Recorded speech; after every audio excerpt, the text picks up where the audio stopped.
Computer auto. We were using the computer auto. All right, Jay, I'm in.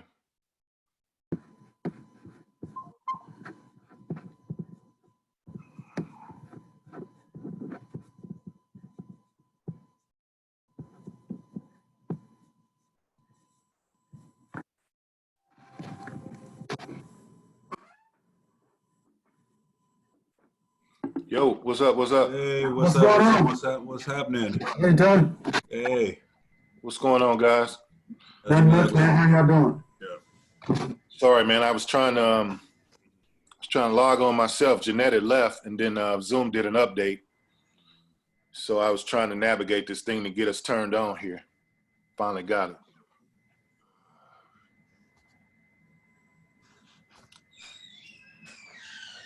Delos had called me. I don't know where he at. Oh, Jeanette's coming in now. Yeah, it just happens every time we have a meeting. Don't leave me. Delos had called. Did he? What's up? Yo. So, Jay, you think RCL is going to hold on tomorrow? What's up? I think so. I looked at the trend. It looked like it hit a little resistance and it's rebounded. Yeah, I said I looked at it too. I think it'll be okay tomorrow. Like I said, my strike's at 33. I know you're at 34. But yeah, that's right. You at 33. Yeah, I'm at 33. Yeah, I rolled out of Beyond Meats today. I rolled out of them today. And Roku, I think I might be assigning some stock to Roku. What's your strike on Roku? 120. I think it's down to 116 or 117 now. Oh yeah, you gonna drink them, big dog. Yeah.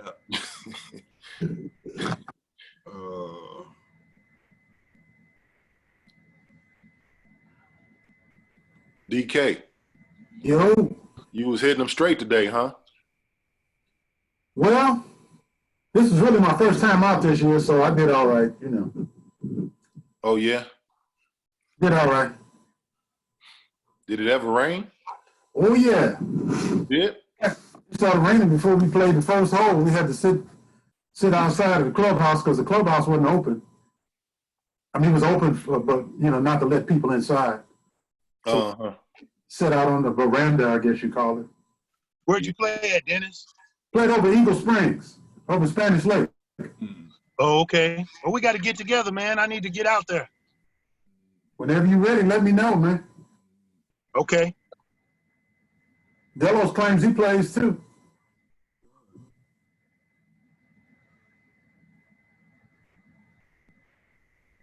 Chuck, you was muted. What's up, D? 12/14/1962. Yeah, I know. I'm picking up some something at the pharmacy. Thank you. Delos say he played, man. I don't believe him. Yeah, Delos said he. Do he got some clubs? Do he got some clubs? Yeah, he said he gave got no club. Grab a, He probably got some junior clubs. He probably got a junior set. You say that was crazy crowded over there? Hello. What's up, Delos? What's up, Dennis? What's up, man? Hey, Dennis looks like he on vacation. What you got? Look, I'm always on vacation. Yeah. Hey, So, Dennis, is that a hold on clock to the behind you? elephant because I do have a coupon for that. Okay. Yeah. Hey, Dennis, is that a clock behind you? That's a barometer. Thermometer, okay. Barometer. Oh. The Gotcha. B is in boy. Boy, yeah, barometer. Barometer. Gotcha. All right, so I just got another phone call about these vertical put spreads. So I was gonna talk through the vertical put spreads on the platform. It seems like a lot of people may be interested in that. I know Gerald kind of brought it up. I just got off the phone with with Brian and his wife Sabrina. And Dennis, you and I may participate in one of these. We'll see how it go. I'm gonna try to find one. So these vertical put spreads, I think they're becoming a fan favorite because you don't have to leverage as much cash to make a few dollars. And so I just got off the phone with Brian Ford and Sabrina. Talked to Dana earlier. Got her in RCL, which she probably could buy back now for a profit because RCL moved $3 away from where she entered. So I got to look at that and see what she did. But the vertical push spreads, right? So I talked to Gerald too, Sabrina and Brian. I think that's kind of what they want to do. And I kind of want to just show. Let me see if I could share this screen here.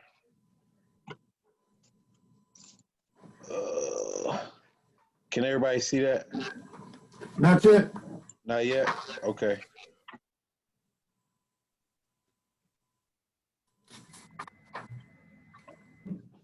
All Yeah, right. I'm Can everybody see that now? Yeah, I can see it now. Yeah. Okay. All right. So, what I'm gonna do is I'm gonna go to a Boeing, right? We all familiar with Boeing. Hey, Boeing had a weird day, didn't he? What did it end up at? Let me see. I got the screen up, about to grab my phone. That's how convenient the phone is. Yeah, I think 121. I do that all the time. Yeah, I got the screen up and about to look on the phone. Yeah, 122. 122.15. Yeah. All right. Oh, wow, So, I got to put it 124. So hopefully it'll go up, or it might be just put to me. okay. Yeah. All right. So and we may stay on these vertical put spreads for at least a week, right? Just so it's new, just so everybody can get familiar with the verbiage. So I'm gonna go to Boeing as a let me share this screen. I forget when I do that. I gotta go back and all right, everybody can see that now. Yeah. Yeah. All right. Yeah. So in this box up here, we go to all, hit view chain. All right. So up here in these vertical put spreads, right? You don't have to leverage a whole lot of money to get in the game. So I think that's what's sparking a lot of interest for a lot of people. So up here on your options chain, right, you can change this to a vertical put spread, and it's going to change the screen up here for you. So it brings these up, and it throws these numbers out there, the ask and the bid for the put side, and basically your strike numbers are over here. So this is where you determine, hey, where I want to go with my strike price. So I'm gonna manually do one, and then I'm gonna come back to this screen. So you guys might have to write this stuff down. So I'm gonna manually put one together.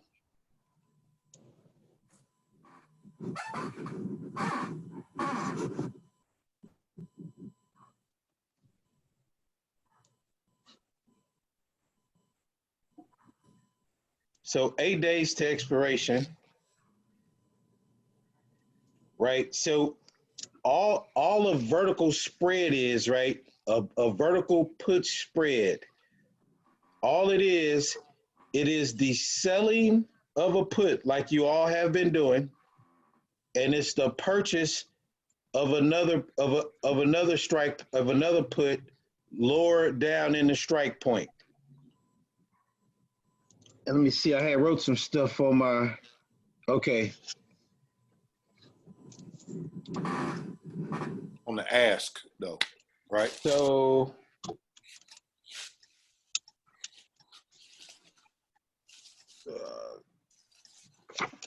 I had wrote down, I kind of went to and got the full definition here for the sake of the call.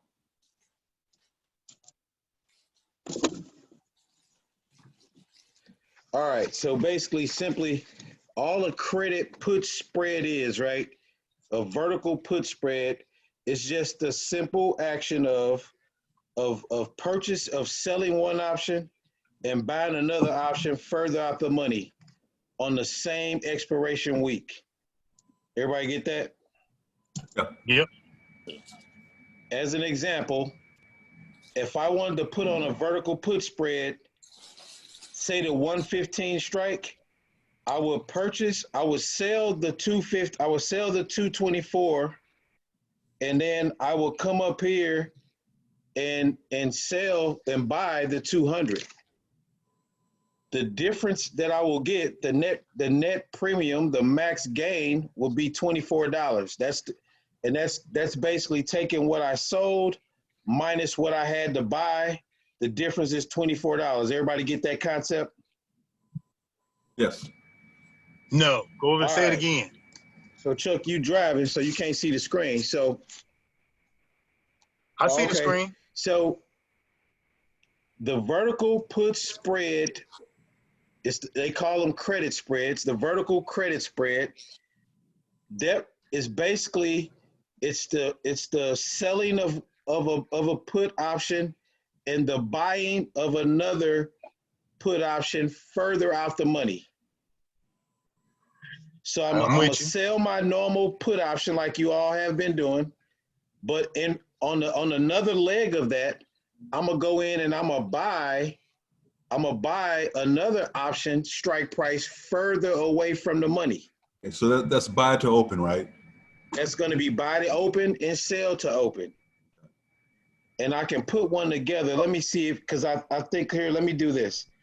I'm gonna go in and I'm going to purchase this, and it sent me back to the other screen. So let me go back and share the other one. It threw me back here. All right, so you all can see that? Yes, All right.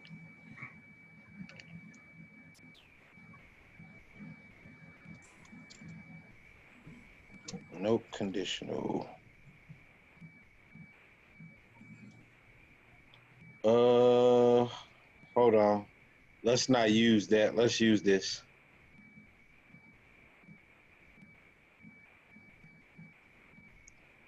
All right, so I'm gonna come to that screen, y'all. We looked at this a couple weeks ago.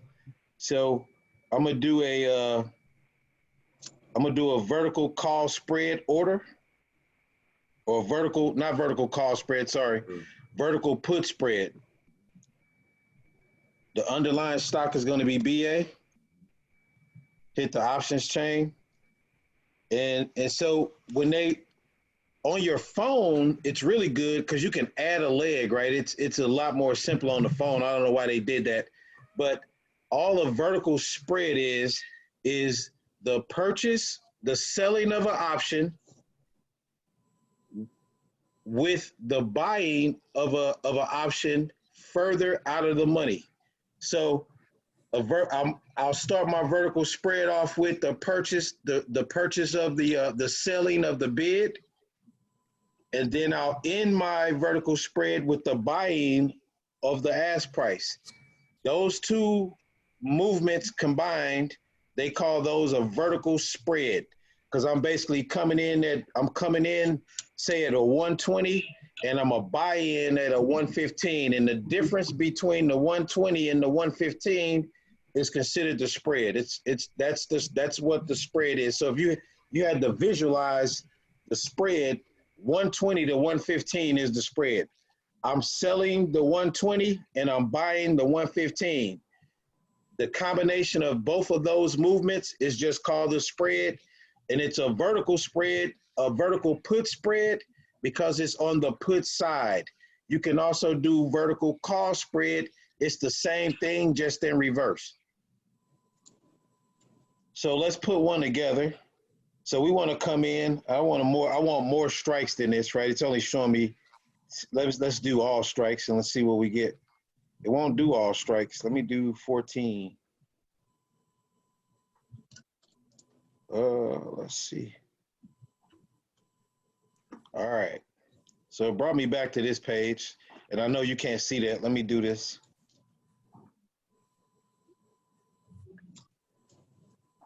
Yeah, when I hit that view full chain, it sent me back to this page. So Yeah.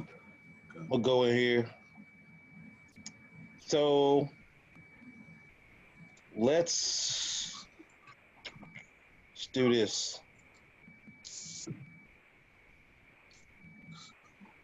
over here.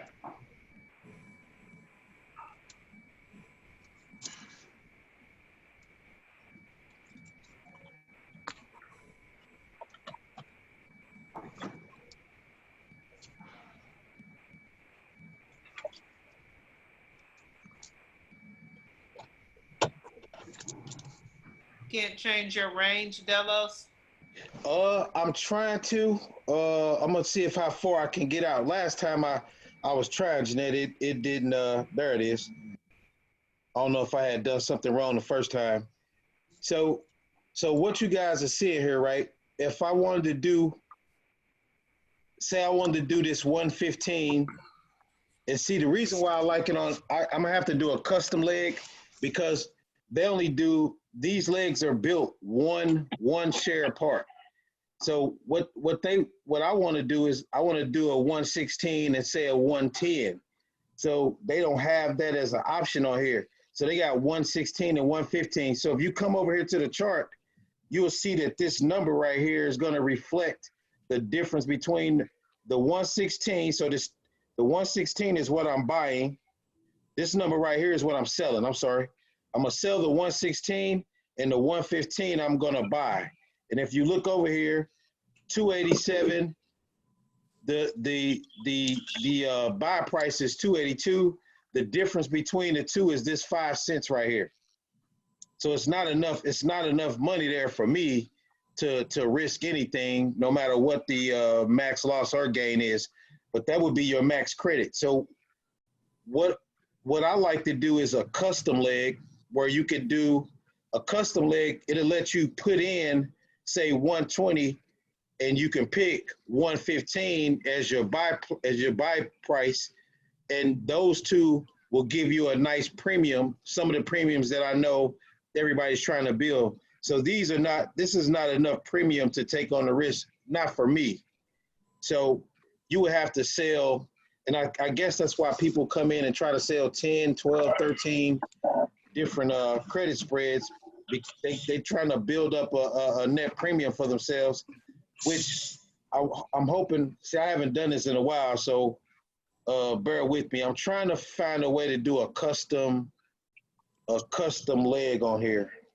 And strike interval is default. You change it. Let's do, maybe this will take me.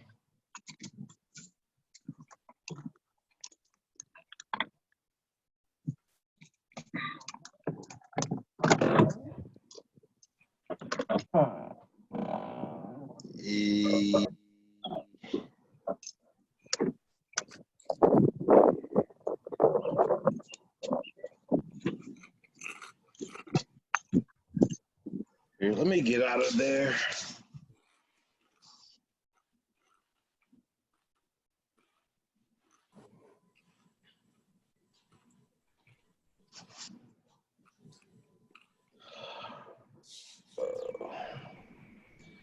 So let me try it this way.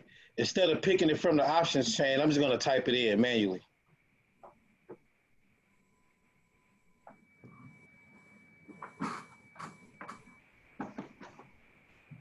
I'm going to do a May 15, and I'm gonna manually let this order stand. I'm going to leave it in there so we all can see how it pan out.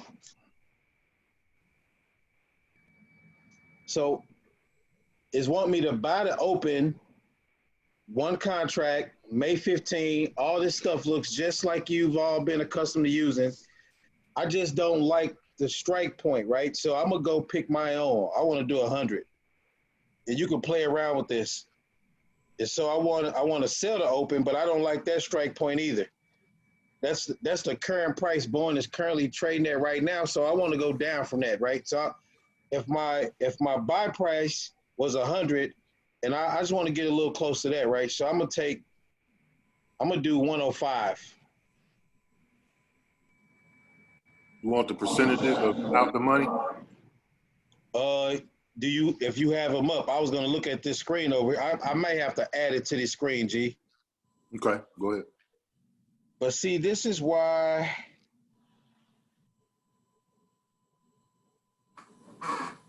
Yeah, it won't let you build a custom leg on here on this damn platform. 105 is 86%.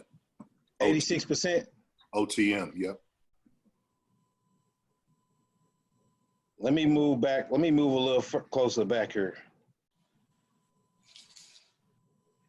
That's why the premium, I had the strike so far out of the money, it didn't even pick a premium up. It didn't even, it probably doesn't have a, there was no bid price in the box. Where you at, 115? 115 and 68. 110. So if I hit this review order, so everybody see what I had to do? In order to make a spread order, I had to buy the strike and sell at a strike. But you see, I had to sell at a strike that was higher than the strike that I bought. The difference between the 100 and the 115 and the 100 is the spread price. That's the spread itself. I can move this in where I don't take on so much. I can maybe, it's gonna change this premium. The closer this strike is, the closer the strike you bought is to the strike you sold, your premium will decrease. What's that, the premium of $25 right now? That's only a $25, that's only a $25 premium. And that's your max gain. Yeah.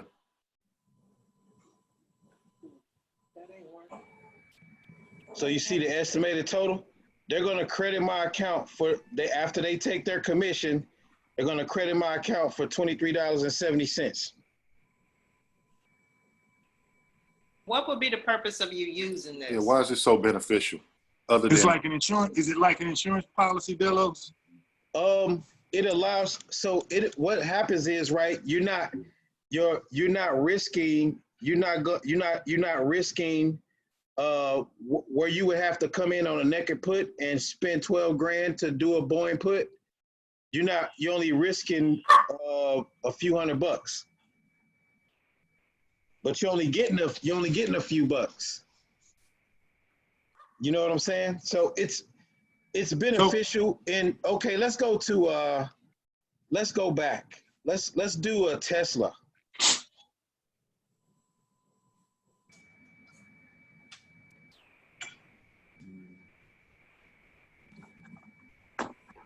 it's not even that, because you can do everything like your percentages and back away and get double, triple the premium that you on that spread. I've been looking at this all day. I'm talking to them, just gonna make you do a bunch of contracts. Yeah, like say once you go in, you're gonna have to go with a bunch of contracts, like say 10 contracts or something to make some money. Right. That's what normally what happens is this strategy here is more than one contract. You'll do 10. You'll do what it defaults to on your phone typically, or on the screen. But check this out, because this will give you a different view of 740. Let's do 740 and 730.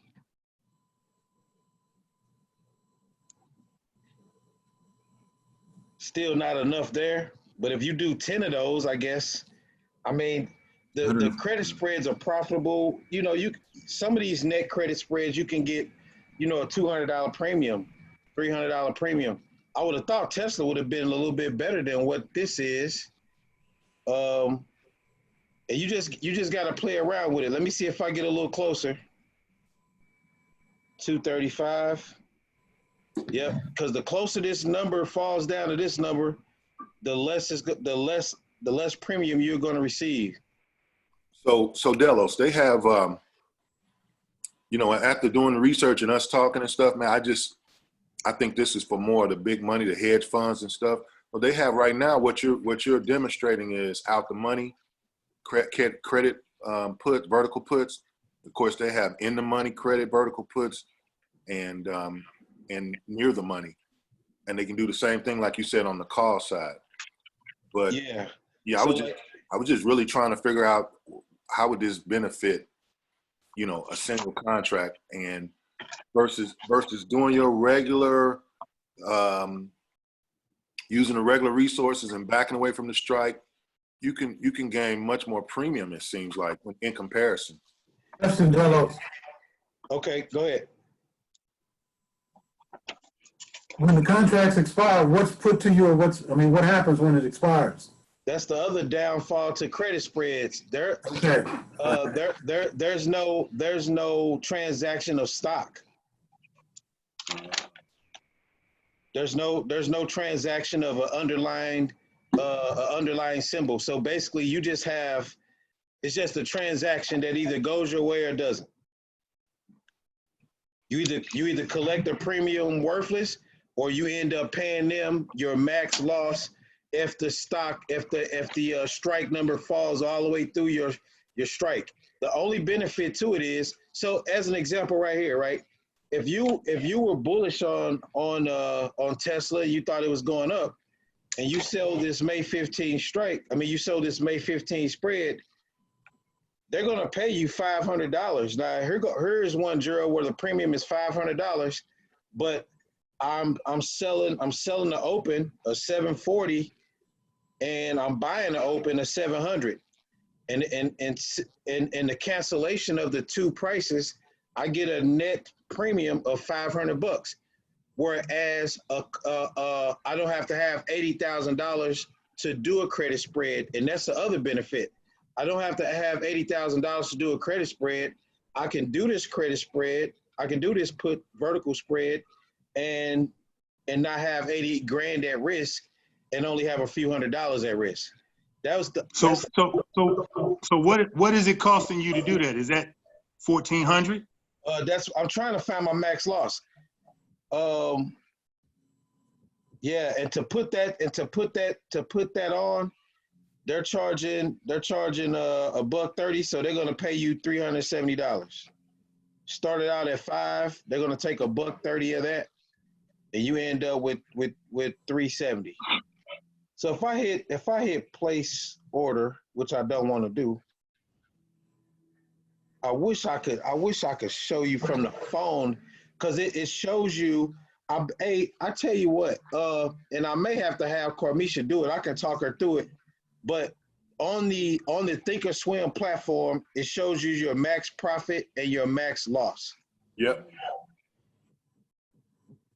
sure does. Yeah, so I may, and it's not doing it on this platform here, and I guess it was never designed to do that. So let me hit place order and see if I can confirm it. Yeah, they rejected it. You do not have enough available cash or buying power for this order. Huh. It don't tell me how much it was going to be either.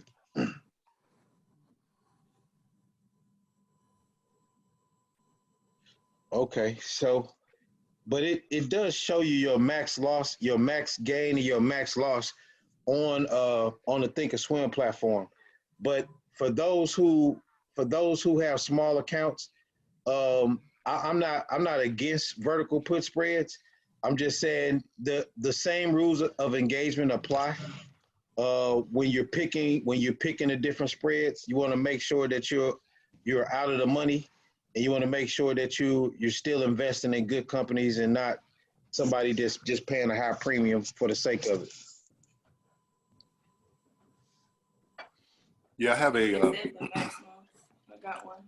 an excellent video that I'll send out to the group that really breaks this down in about 6 to 8 minutes. Talks about your max loss. It shows it on the graph. Does a couple of them for you. I think I saw that same one. TD Ameritrade? No, it's not a TD Ameritrade. That Tasty Works, that website I had showed you all. They have some short videos on there too on tastyworks.com. Yeah, I got to that. Hey, Carmisha, are you still doing paper money at this time? No.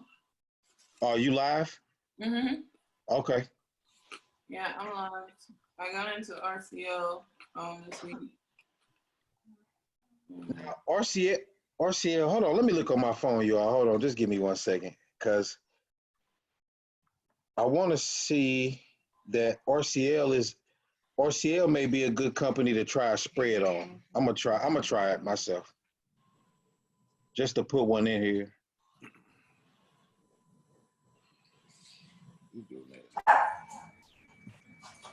I think I'm going to do it with paper money just to see.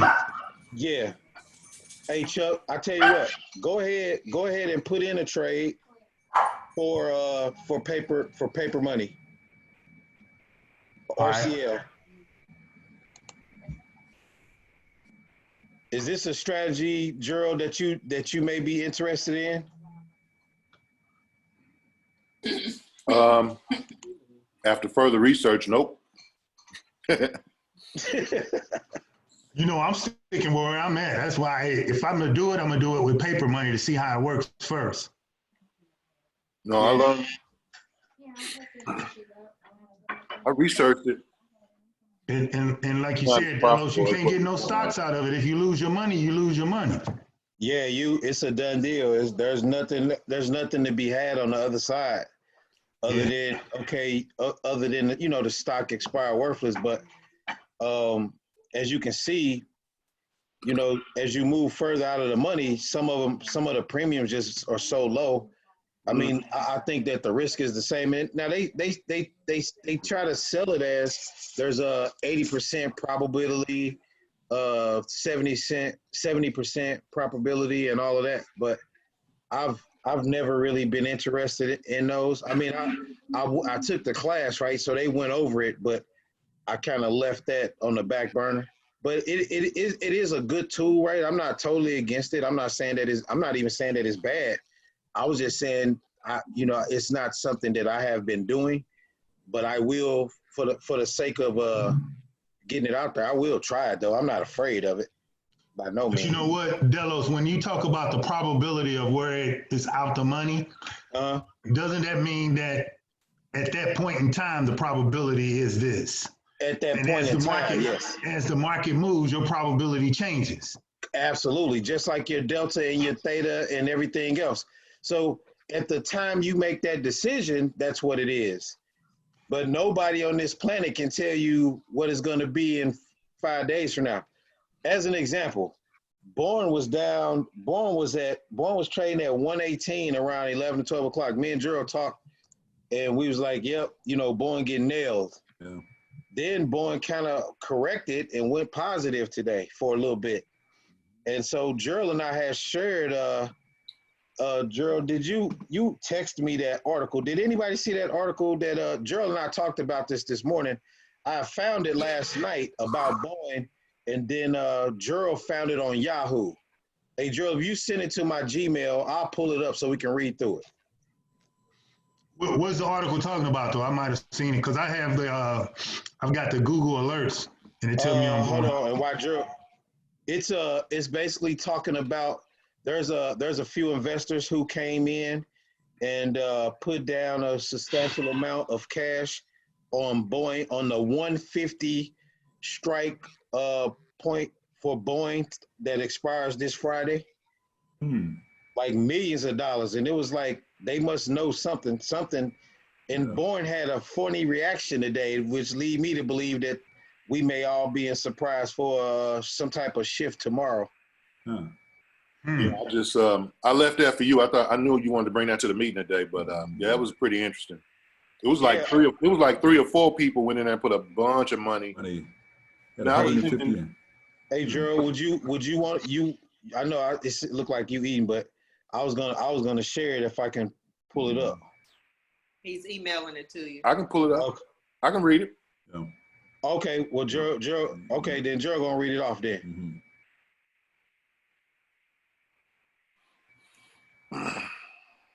Got any pictures on there, man? Because it's gonna be hard for you. This is it says here's how large Boeing option traders are reacting to Absmo monthly offers. Who was this? Who was that? Abysmal. Oh, Abysmal monthly orders. Uh-huh. So the article says on Tuesday, Benzinga Pro subscribers received 13 option alerts related to unusual large trades of Boeing airline options. Here are a handful of the biggest. It said at 11:39 a.m., a trader sold 600 Boeing put options with 150 strike price, expiring Friday, which is tomorrow, at a bid price of $21.18. The trade represented a 1.27 million bullish bet. Wow. It's a lot of money to expire tomorrow. Then check this out. Then it said less than a minute later, a trader sold another 756 of the same Boeing put options with $150 strike price, expiring Friday tomorrow, at the bid price of, again, $21.18. The trade represented another 1.6 million bullish bet. So what they're saying, hold on, Gerald. What they're saying is that they're betting that the market is going to come up to at least 150. That's what that is. Yeah, that's what that is. But the thing about it is, as you digest that, it ain't necessarily tomorrow. I mean, you know, they saying it's gonna come back, but they just hedging their bets right now, getting in. It could come back 3 weeks from now. I mean, initially when I talked, Delos, I was like, yo, it must be something that might be able to break. And it still No, could they're be. saying it's going to expire with it expiring tomorrow. Yeah, what they are saying is they are betting that Boeing is going to end up over the 150 mark by Friday, and their contracts are going to expire worthless. And Boeing is $25 away from that right now. That's what make me think something's going on tomorrow, possibly. Okay, but let me get this out, because maybe I'm wrong. Uh-huh. Maybe they're not afraid. I mean, it's going to, if it doesn't expire worthless, what happens? It gets put to them, correct? Correct. And they go on the call side. Yeah. My point is, maybe they're not afraid to go on the call side and make this happen, because they know in 2 weeks, those, you know, it'll be at $200. Yeah, and Gerald, all of that stuff is true. Your analogy is true, so is Chuck's. Right. Now, it very well could be some breaking news, but I mean, dang, it's gonna have to jump up $30. You ever seen Boeing move $30 in a day? $46. I know I've seen 20 for sure. Yeah. Chuck got hit with a $20 day. Yeah. Because what was it? It was 94. It was 94 when I bought it one time, and then that just jumped. Let me finish this article, because there's more. It said less than a minute later, after that second guy, a trader sold another 600 of the same Boeing put options. This one was a 140 strike price. Now this one expired June 19th. See, this article had a little bit more in it, Delos, than we originally saw. That's why I said. Okay, all right. This one expired June 19th at a bid price of $18.14. That trade represents 1 million, and that's a bullish bet as well. He said of the 13 total large Boeing option trades on Tuesday morning, 9 were calls purchased at or near the ask, or puts sold at or near the bid. Trades typically seen as bullish. The other 4 trades represented calls sold at or near the bid, or puts purchased at or near the ask. All 4 of the largest trades of the morning were bullish. Yeah, that's huge. A lot went down Tuesday. Yeah. And I think we will see some movement. I just don't know when. Hopefully tomorrow. I'm hoping. Yeah. Or overnight, we see something happening. Yeah, my strike point's 124 on Boeing. We'll see. So Tony, what all do you have in the works right now? Like I said, I got Boeing on the call side, and my strike is 140 with them. And I rolled out of Beyond Meat today. I rolled out of them today.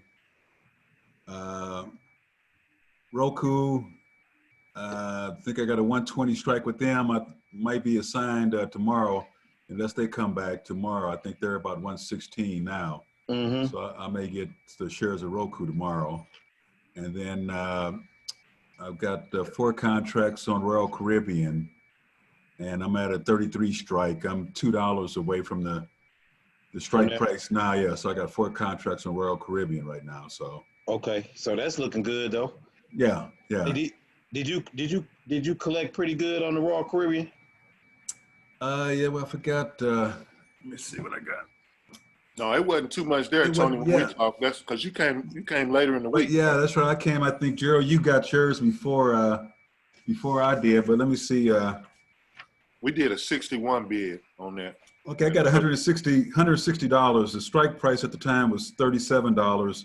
I got in at a 33 strike and about 4 contracts, and I got $160. Is that per contract or total? Total, yeah.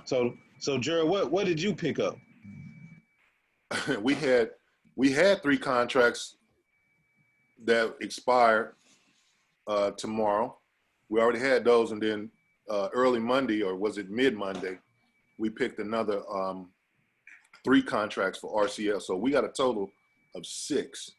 Monday we got in midday because I saw the trend. It wasn't gonna go too much higher. We found that bid at 61. So we got in at 34. 63? Yeah, that's right. It filled at 63. So we did a 34 strike RCL, and it filled. We did 3 of them, another 3. So that's a total of 6. These 3 this week, they filled at 63. And So this was a strategy move, guys, because I said I'll collect a small premium, and we was fortunate to find that 63. We did 3 contracts because I wanted to catch my money up. I know those first 3 was expiring Friday, so I said, let's find something else to expire Friday. So because we are on the call side with BA, and I said, let's group the other money together so it's not split. So we just was willing to accept that and do it for that week. That's why we jumped in mid-Monday and found that 63 strike. So hopefully tomorrow everything comes back to us and it expires worthless, hopefully. So what strike point did you get, G? 34. We're right above 34. Tony's 33. Yeah. 34. Hold on. Yeah. Because RCL was rocking and rolling later in the day. Yeah, they did. They kind of went up a little bit. Yeah. 35. There's no aftermarket movement. They still going up a little bit. Mm-hmm. Yeah. I'm thinking we should be okay with them tomorrow. Yeah. So this next week expiration, I was looking at the 33, 33.5. Let me do, because I wanted to talk through I was gonna add another thing to the analysis. The earnings per share. If let me show you all something here, but I wanted to look at this right quick. 32, 31. Yeah, so if you came in here and did 4 of these, 4 of the 3150s, and picked up the 113 a piece, that's a good spot to be in right here. It's 31 and a half at 113. So let me close this for a second. Go back to this screen.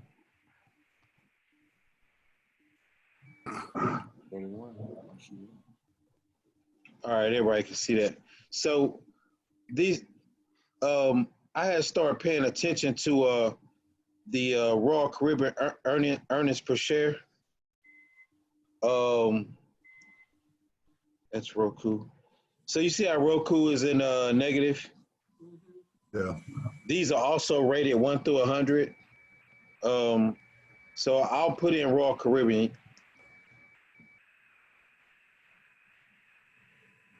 And you see how Royal Caribbean is in a positive 8.95? Mm-hmm. And they pay a dividend. So when I was talking to Dana today, Dana had another company she was looking into, and so I just talked her through these little bullet points of, hey, earnings per share on one company is negative, Royal Caribbean is still in the positive. Royal Caribbean paid a dividend. This other company she was following, they didn't. The percentage held by institution was much higher at 74 than I think the other company she was looking at that was at 65. And I think she got that other company from the group. Somebody in the group was kind of sharing it. But she hopped in Royal Caribbean today for next week.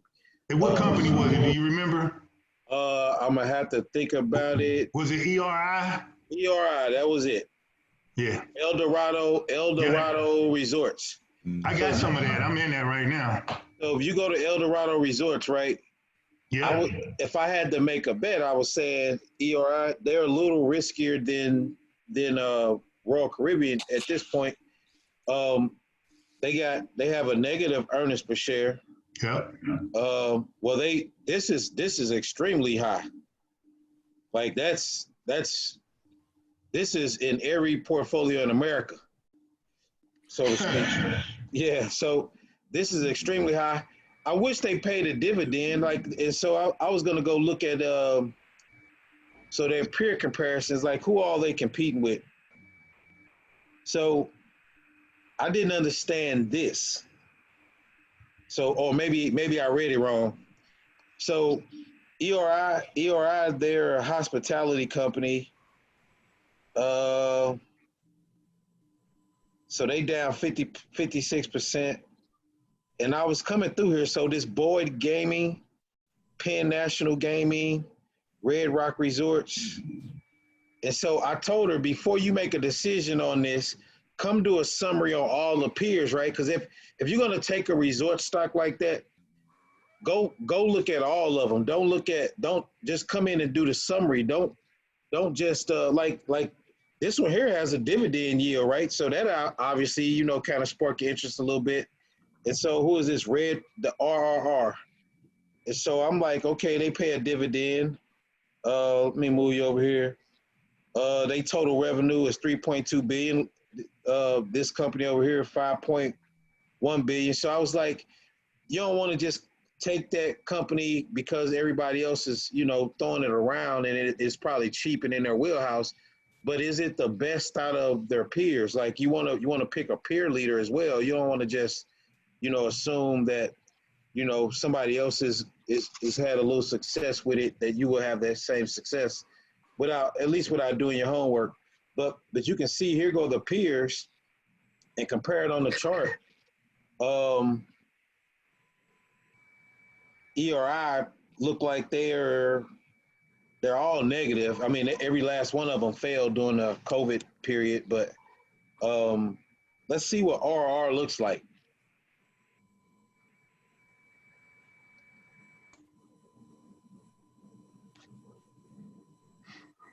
So they're $8. Go to the summary, see what they're ranked.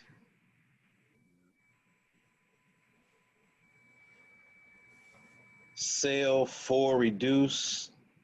Not a whole lot there. Not a whole lot there. I mean, they're in a bunch of portfolios, but that's about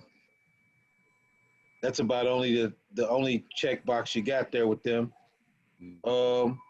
Because I also like what is it? C.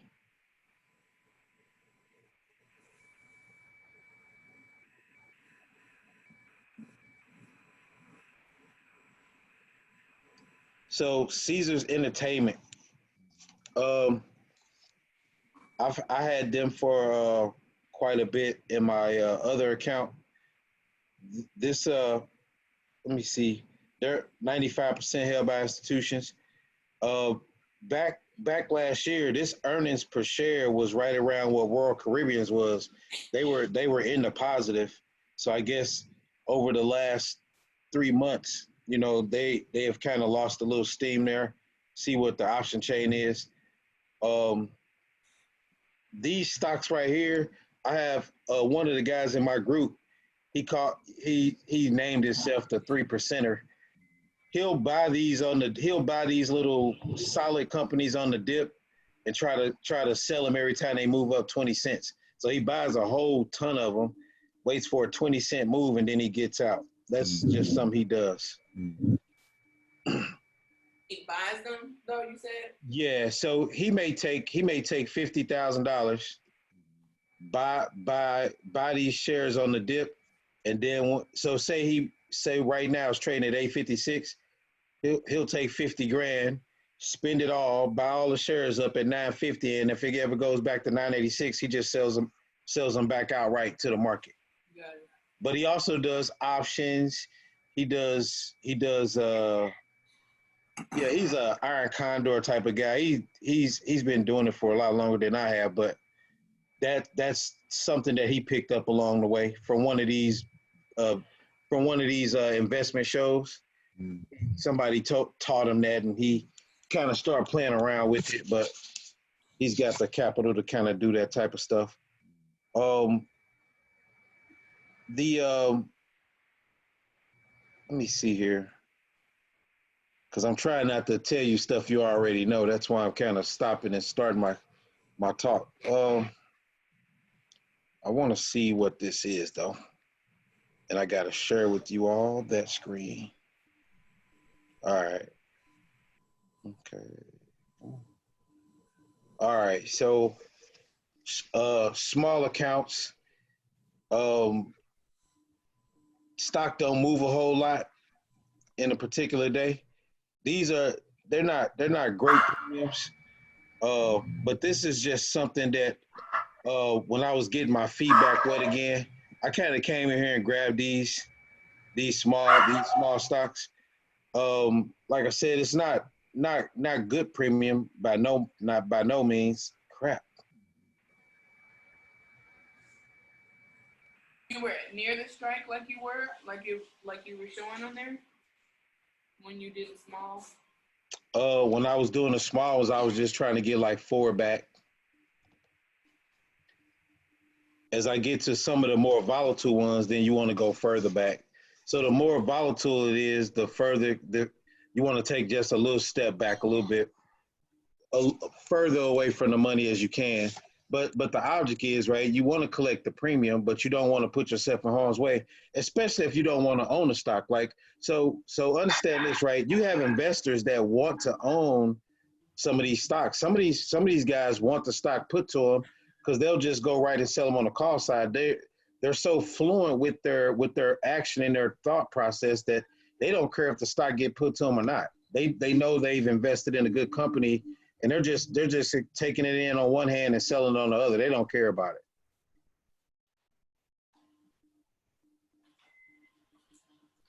Is there anything in particular that you all want to discuss? I'm trying not to talk about, because I know Gerald, Jeanette, Chuck, Tony, you're hearing this same stuff now on both, like 3 times a week. So I'm trying not to talk about the same stuff. Any of these tabs you want to go through? I need to understand the P&Ls a little bit better, because they're on every platform. The P&L yearly, the date, today. I think it's like 3 different P&Ls. Mm-hmm. On the balance sheet. Especially on the When you talking on your balance sheet. no, it's there too though. I'll pull it up specifically. So you've got let me see.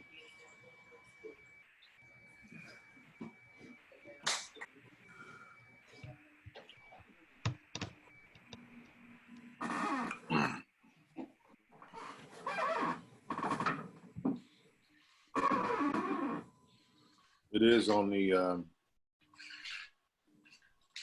is it on the balance sheet? Balances. Yeah, and I took them off because I didn't quite understand them. I know one of them was the for the day. One of them, and most of them move as well, correct?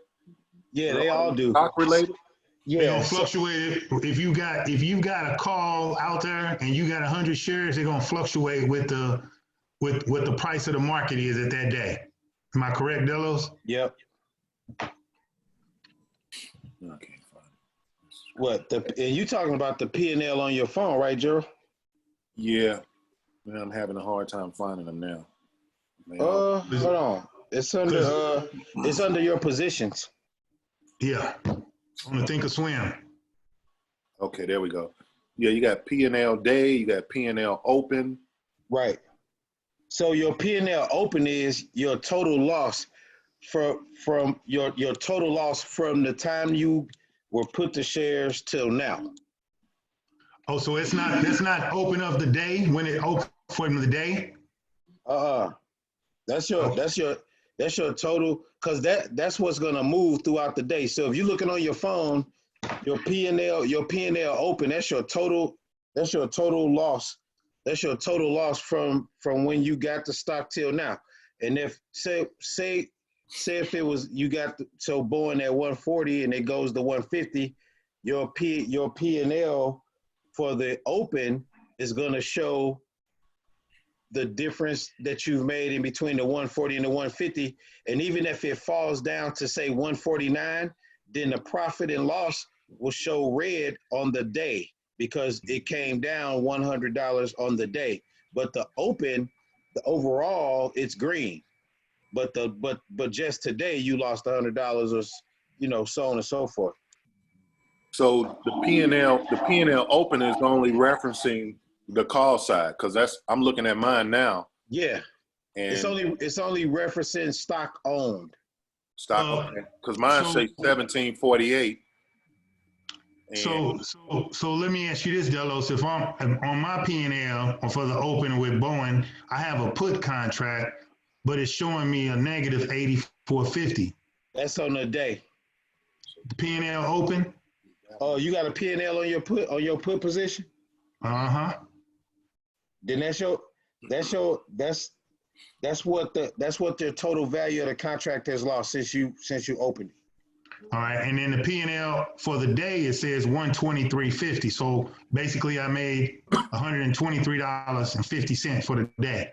Yep, and that's how some people, in most cases, you can figure out if you want to get out of it, because that's also those positions, right? That's also where it shows you what you've made. Like, so if expiration is next week, if expiration was 8 days out, and your P&L for the day showed that you got your premium was 300 and your P&L shows 150, then you can collect 150 and roll out of that because that's what you've made. Okay. So you don't have to, and that was part of not waiting to expiration date.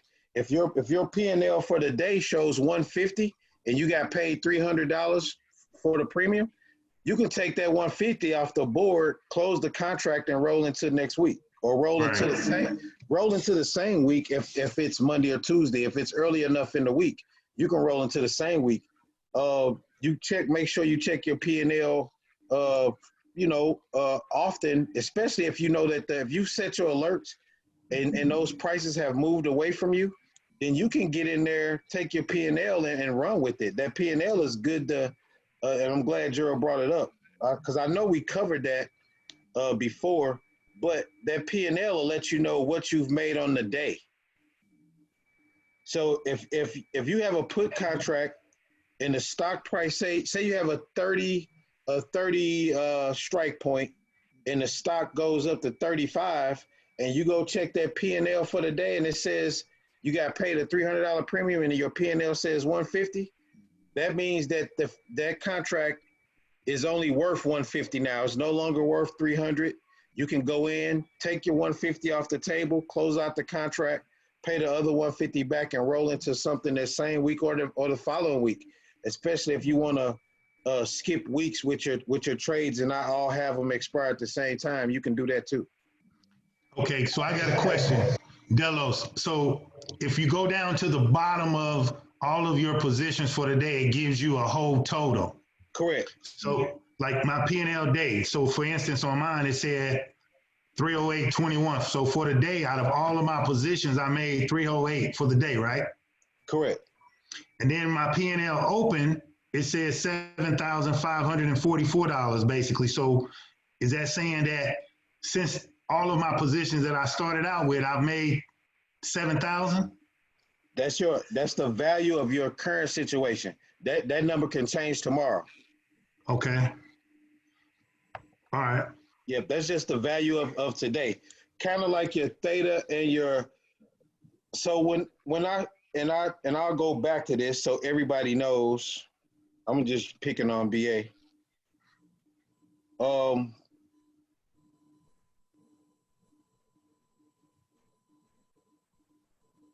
And when you making those decisions, always bring this up, especially as you start learning the theta. This little calculator right here, when you open this up, it'll take you to that other screen, right? We kind of went through this. Mm-hmm. Yep. So when you look at the delta, the gamma, the theta, just understand that that's all momentarily. Those are all at the moment type numbers. Those numbers will change. They're there to help you make a conscious decision at the time that you're looking at them. But so the data, I mean the delta will change, the theta value will change, all these will change. But at that current moment, at that current situation, those are the numbers these are the numbers that you can go look at and say, okay, because you can go into an options contract right off of this screen. It's just a different view. But if you want to change up to the call side, you can do that. If you want to change up to the put side, you can do that as well. But you got several different, you got a lot of data in front of you at all times. And it's kind of like once you start learning it all and how to put it all in the decision that you're making, then it starts getting a little clearer. Like you won't, once you learn what delta is, right, you don't have to have anybody explain it to you again. There may be situations that come about where you may forget or how it relates to your trade, but if you're using them all the time, just good practice, then it'll always stick with you. But there's just a lot of data out there, and all the data does is help you make an educated decision on what you're doing. That's it. Just like with any data anywhere else. So can you go over the implied volatility right there, and what that means at this point in time with Boeing? So as the implied volatility, so as referenced in these numbers here, this implied volatility, if it's higher, then the premiums are higher. So as you move up, so this implied volatility is 59 here, and this is gonna, as this relates to it being near the money. So this let me see. No, away from, I'm on the call side. No, I'm not. Hold on. On the put side. Okay. All right. So as the implied volatility goes up, so does as it goes up, your premium goes down. Yep.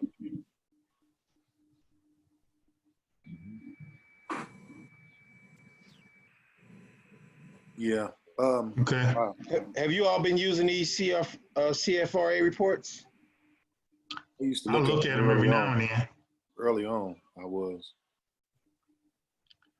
So I mean, like, I looked at a video the other day, and the guy was pulling out Roku, and he was showing that the implied volatility of those companies were like off the chain, like they were high, and it represented obviously better premiums. He pulled up Tesla, and actually I think he had there's a study. You can pull a study up and put it up underneath your RSI for implied volatility. It's a chart on the Thinkorswim platform, and I just hadn't had a chance to dive in there, but obviously I'll follow those companies that have that implied high volatility. Yeah. Because it should yield, but based on your chart that we just left, the higher the volatility, the lower the premiums was. And this guy was going specifically against that and actually showing The opposite way. Yeah, because he So talked what- about Boeing, Roku, and he Yeah, put because they do, and they do them in different formats. G. So hold on, let me show you. All right, everybody, grab their phone right quick and go to. Let me see. Go to Boeing. Hello? I'm looking at your people on this Zoom call. Hey, Dennis, you're gonna have to mute. We can sure hear. Oh, you on a Zoom call.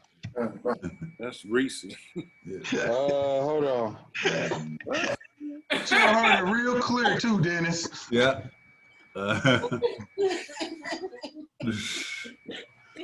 Real clear. Real clear. Good. Hey, go ahead. We not listening, Dennis. Go Yeah. ahead. Dennis, you almost set yourself up, man. What? All right.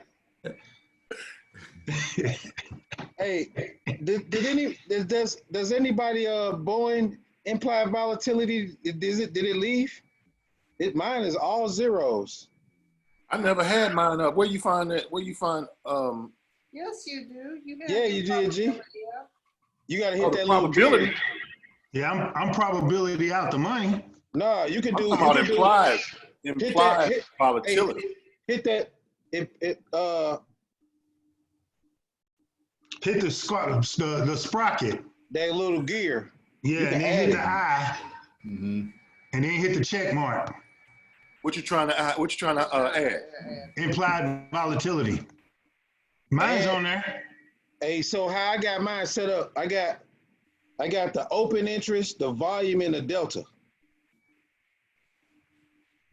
So I got the probability out the money and implied volatility.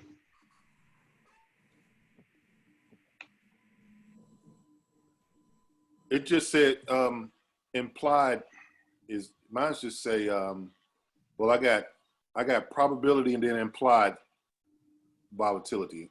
And how do you read this? It says just high. It doesn't just give you it gives not the high, the open, just the implied volatility percentage. Yep. All you gotta do is hit that little gear symbol, and then it'll pull up. Scroll down. So I'm looking, what am I looking to add again? Implied volatility. Implied volatility. That's what I thought I just did. But you got to hit the check mark up at the top. Yeah, once you add it, then hit the little green check mark. Yeah, but it's reading as, that's what I did. And it's up there, but it's reading as high. Mine came up too. Just delete high off. You mean On Boeing, mine is like Rocking it. on strike point 65, it's like 276.88. Did any of y'all see this? Anybody check this out from earlier today? Ooh, what you looking at? Who was that? it crossed the 200. Born is grossly oversold. So what's gonna happen? It's getting ready to go up. It's gonna go up. Yep. And we learned that early on. If you follow these Yes. patterns, if you got a follow year open? Now, hey, Delos, What you Yes, got? sir. Is it- you said right, if you catch it right before it hit the 30 mark, that's a good thing, right? if you catch it coming out.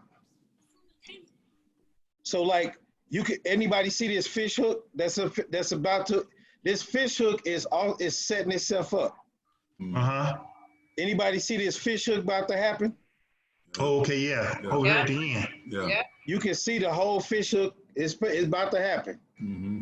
This is where This is going on. yeah. Okay, so what kind of chart you got? This a year chart? Oh, this a 10? I did a 10-year chart, but hold on, I'll do a 3-1 1. What you like, Jerry? That's even more accurate. If you seeing it there, Yeah. What month do you like to see? Pull it on a. I've been using that 1 year to pull back. I don't pull back 10 years. I pull that 1 year.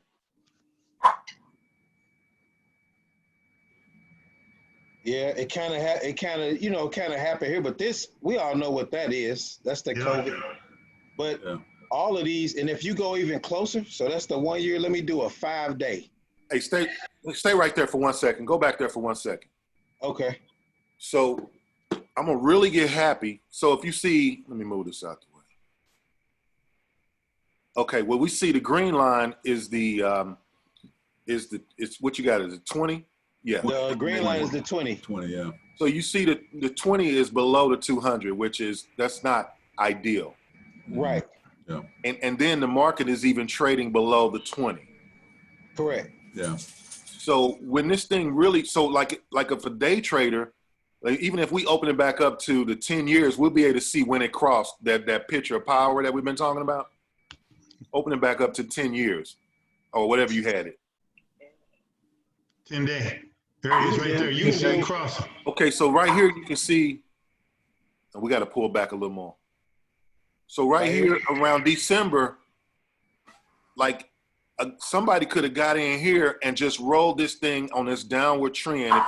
If you move your strike, if you move your cursor all the way down, you see it's a downward flight all the way down over here to May where it goes off the board. Mm-hmm. And if somebody had patience, that's that picture of power that they were talking about with when the 20 crossed through and started trading below. It was on that downward trend. Downward trend, yep. And then once this thing goes back through and crosses and starts trading above the 200, that's when those guys will sell. Right. Yes. And that's where we could probably do a long call or a long trade. If you say, I'm just going to ride it up because now it's going to be on an upward trend for real until Right, it because if you see this right here at the end, it's getting ready to go up. If you look right here, it's got the green at the end of the day. It's got the green mark. Yeah. It's setting itself up to take this upward motion. Once it hits that 20, she getting ready to take off. Hey, G, check this out. So, and I'm going to share this. Hold on. And the thing about it is, keep in mind that that's a long haul because we pull back 10 years and you see the upward trend on that RSI. Mm-hmm. That's not looking at like a daily or even a 5 or 10 day. Right. That's a pull back. We way back and you seeing that upward spiral. So that's going to be a trajectory of going up for some period, I would imagine. Right. And check this out. So when the stock start running back up on you, please don't go in there Monday and try to get no premium. Kind of see what it's gonna do. Cause check this out. Even if you was into June, right? These premiums are so high. These are expectations, right? I know they don't mean nothing at the moment. Show me that. But they wouldn't have them there. No. And I'm saying if you was blessed enough to get that at 140, and you come back in here and you get caught at 140 again, when everybody else is bagging up, taking these small hits, because from 140 over here to 170 over here is $3,000 profit. Yeah. Explain that for the video, man, because a lot of people, I used to blank out when you said that. Uh-huh. So explain that for the video, how that's 3,000 profit. Show us that in that. So if you would put the shares, say with 120 here, right? We're just going to use this because this screen is up. If you would put the shares at 120, now you got the following week, you got to be on the call side. We're going to assume this is the following week. And so you got 100 shares that was put to you at 120. Mm-hmm. Say you keep bagging up, and say you finally get caught. Say you finally sell those 100 shares at 140. They get executed. They get executed. The difference between 140 at 100 shares, the difference between 120 and 140 is $2,000. 2,000, yeah. So it matters where you got put to. Yeah, Okay. and it Not only matters. that, you still made what? 550 just for putting that up, right? Right, you're gonna get the $555 Premium. plus the appreciation from 120 to 140. Correct. So you got put the shares at $120. You're gonna sell them back on the market for $140, and then you're gonna also collect the premium for $555. So that total, once you get executed completely, you have made $2,555. Right. Right. So you suggesting when we put them back on the call side to go further out, maybe? I'm suggesting that as the stock run up on you, like I would encourage that nobody goes in on Monday for Boeing. I would encourage that you wait till Tuesday, kind of see, at least get the feel of the market, because what you can do is, instead of trying to collect, you know, the 300. Hold on, let me go to the current one, because we're all in that boat. Let's just do this. Yeah, I know it's not that much. Right. So you see that these premiums are still high, right? But so even with me, right, I got put the shares at 135. I would never come in here and grab the 122, because I know that I want more for my time, right? So I'll come in here just for the sake of this. I'm gonna grab this 141, because even if I'm not watching, say I'm not watching, I fall asleep for the whole week, I know when that executes itself, I'm gonna make $600 plus my 53. So I've made $653 as a premium and not 53. Correct. But if I come here for what I got them put to me as, I just swapped out shares for $122. Yeah. Makes no sense. I'm a bag up. They will never, hear me closely, Boeing will never ever get these shares back from me at $135. Ever. Right. Now let's talk another scenario. Stay Okay. right here. Stay right here. Uh-huh. Say you come in at your 53, you've got it highlighted, that 141, Uh-huh. and Boeing runs up to the strike of 139. Okay. Okay, so they didn't get executed.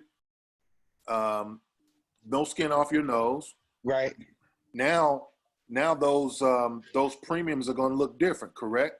Yeah, they're gonna move along with, because they're gonna look more like they look up here. So so they're gonna start looking a little. They're gonna stair step. Basically, they're gonna re-stair step plus time decay. So they won't be as high as this, but they will be. They'll be in this range. Yes. Yes. You know, because these will become in the money. All this down to 139G. All this will now become in the money. The money. All this will get highlighted yellow. So Gerald, keep going, because I know where you're going, I think. Well, I'm passing the baton, big brother. Go with it. So if that were to happen, then you would, just tell you from what I would do is I would buy the contract back and roll back even further so I can get more of appreciation on it. Correct. That's It's what going to be cheaper. That's what everybody on this phone would do. Right. Unless you didn't want Boeing. Right. Unless you didn't want it. But Because you know Boeing is going to go up. Right. Now, if we were, and your thinking should change. Now, we was in the $380 range, I'll let it just come on and get me. Right. Yeah. Because it ain't And going then- to go too much further. The reason why I'm asking this is because we've done it on the put side. Yes. So we're looking to and hoping to experience it rolling out and letting it get close and backing up. Yeah, on the call side. On the call side, we just hadn't done it. So the charts are reversed, so you know it's a little bit reversed in my mind. But you know, and I want to see those numbers change, and then it'll be a wrap. Yeah, and once it happens, then you'll be comfortable with playing on both sides of the house. Yeah. You know what I mean? It's not to be feared if you've done your homework. Right. It is to be completely feared if you just if you just walk down the street and got your stock tip from the guy, selling balloons, you might be in trouble. But overall, you have to think about it, right? So this, and I hate to say it this way because it makes it sound so arrogant, but when you're in America, some things are just evident. And I hate to be like that, but really, if after 9/11, and I'm not putting any other country down because the European market and the Asian markets, they are strong too. But after 9/11, people swore they would never fly again. You got a point. And then guess what happened? Yeah. As people forgot about that, as that went out of people's minds, as will this coronavirus, they're going to be flying again. It'll be Corona who in a minute. It's already getting close. It's like people got tired of it and they just going on with their lives. Like it ain't even existing. Like y'all know, ain't nothing changed. Ain't nothing changed. But people are going to be flying again because guess what? People got to get places, man. People are tired of sitting in the house. Yep. They're going to go. That's the quickest and fastest way to do it. And they going to get their butt on a plane. And guess what they'll tell themselves? Yep. We'll just stay safe. We'll take some hand sanitizer, wear masks. And they're going to go on about their life like nothing happened. Yep. I just don't want to be the guy to be like, oh, the airplane stock's not coming back. Like, you hate to even ask somebody like, are you crazy, slow, or both?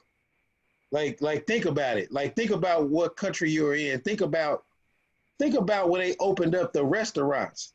Just something local, right? Like Applebee's opened up. People was lined up at Applebee's like it was the Popeyes in the neighborhood, but it just came out with the buttery biscuit. Yep. It's like they don't care about what's going on. If it didn't affect them personally, then everybody is kind of like, I'm going back to kind of like the way it was, and that's what all these stocks that we buying at a discount going to do. Yeah, just going to happen. Be positioned. So, if don't nobody have nothing, I know we always go over. We go over like it's set to go over. It's good. It's good conversation though. Oh yeah. What about the VIX? So we could probably talk for a couple of hours. Yeah. What you say, Cormish? The VIX in regards to it. So like, when exactly is the right time to do the VIX? Because I know it's the opposite of the SP 500 index, correct? So when exactly is the best prime time for us to try to do the VIX? When basically Cormish, you can treat the VIX index like you treat any other analysis, right? So on the VIX they have dips, and I actually got a put contract, on the VIX. I may just call you and show you what I did. Okay. But it's the VIX was interesting when I first got in it because the VIX kind of gives you, it was giving me the same information as the RSI. When we started talking about it, I hadn't dived into that RSI as deep as that.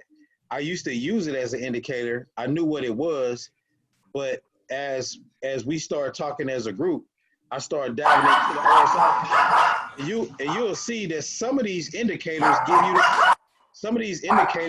the same information. Tony, your dog's gone crazy. Who was that? Yeah, I think Evelyn's pulling in the garage here. They're going crazy here. Watch dogs. Oh.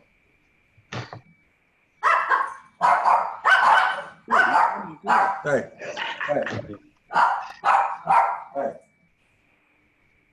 Yeah, so if don't nobody have anything, I'm gonna grab me a bite to eat and